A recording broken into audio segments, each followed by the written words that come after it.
Hey there, everybody. In this episode, we're going to generate some concepts or brainstorm some ideas for the puzzle cube. So, first of all, puzzle cube challenge is all right here. I will share this slide deck with you here in a little bit. Actually, if I'm posting this video, that means it's already been shared. Anyway, so we've got an introduction to the project where you guys are making a puzzle that is a cube. All right, with any good engineering project, we've got to define the problem. So we're defining the problem as I am the client, you are the engineer. And as the client, my company is called Fine Office Furniture. And the target consumer is high school age students, which you guys know real well.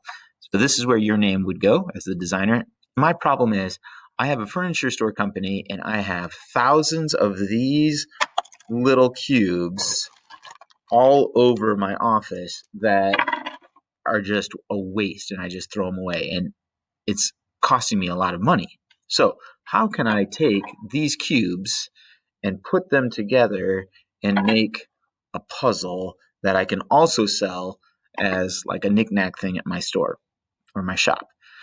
So with that being said, some of the criteria are you need 27 3/4 inch cubes that look like this. So whenever you come to school, I will give you one of these bags, and you need to make sure there's 27 of them because I'm not really going to count. I'm just going to grab them, throw them in there. So if you got too much, please give some back to me. And if you don't have enough, I'll set you up with some.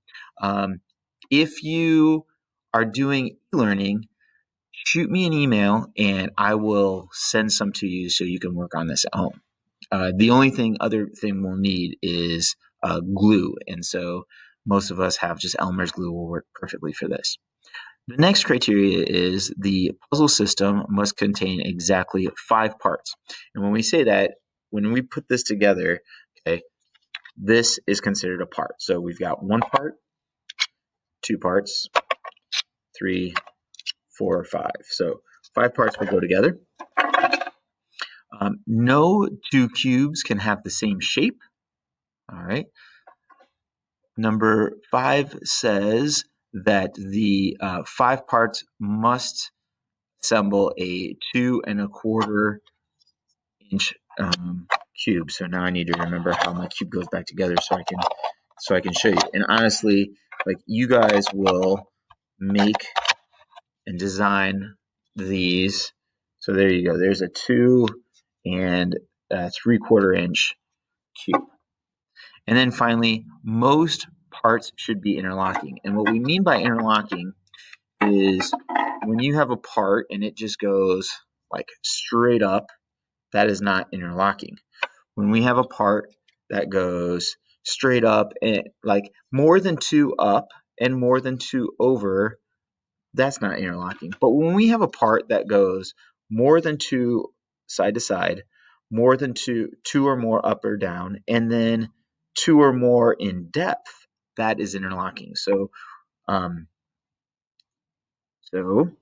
we'll go over that here in just a sec. All right.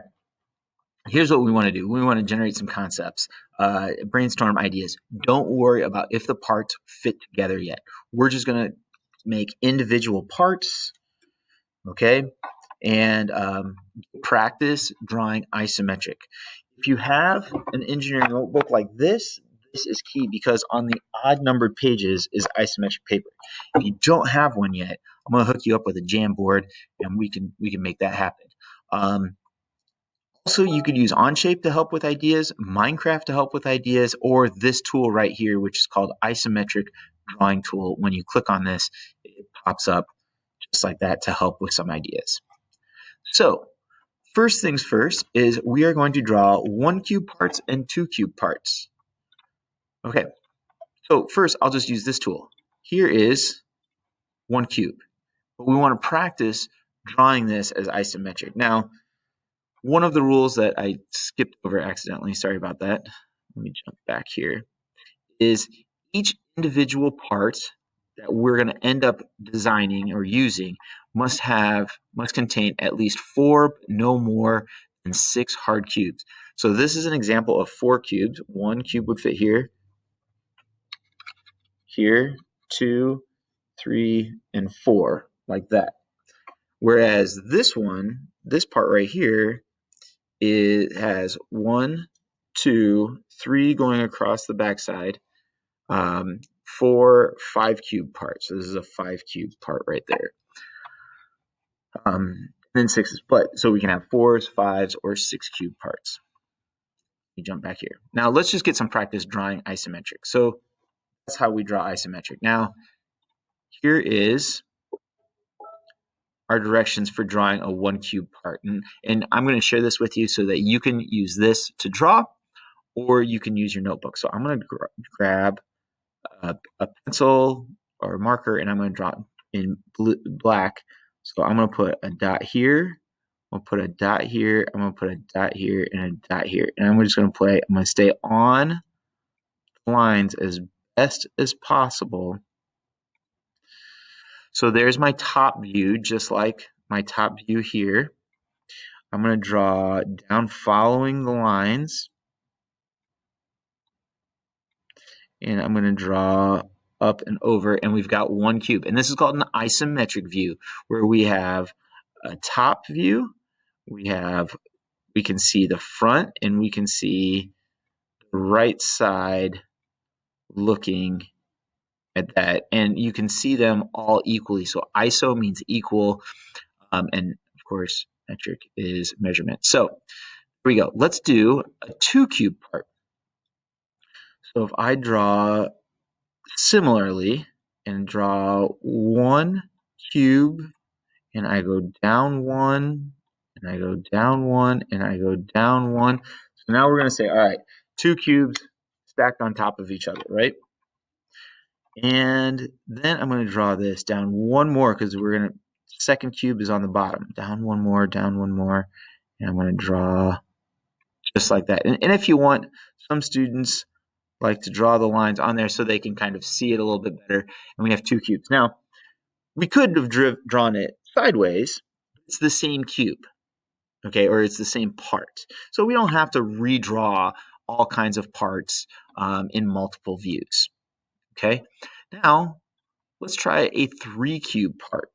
So we're taking 3 cubes, we're stacking them like this or like this. So I'm going to go 3 cubes up and down. Now, whenever we're making a part, the sides have to be flush, and the front or the back have to be flush. We cannot make a part where, you know, a part is halfway glued on, because of course our cube wants to be nice and even. Okay, so let's do a 3 cube part.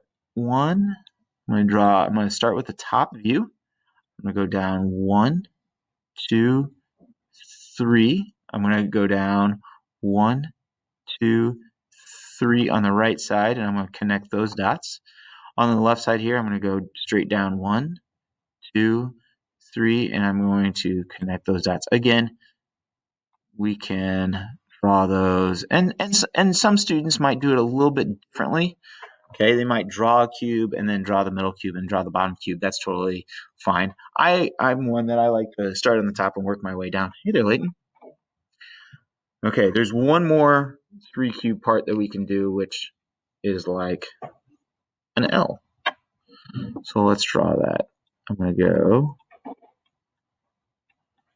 here, and I'm going to go straight down. And I'm going to draw that cube, and then I'm going to bring this forward. You'll notice there are no horizontal lines. 1 cube at a time. Okay, so now we have that. Now could you have flipped it over and drawn it upside down like a 7? Yeah, you totally could have. And that's okay. All right, I'm gonna end this video, and then the next video will be about drawing 4s and 5s and then 6s. Okay, good luck.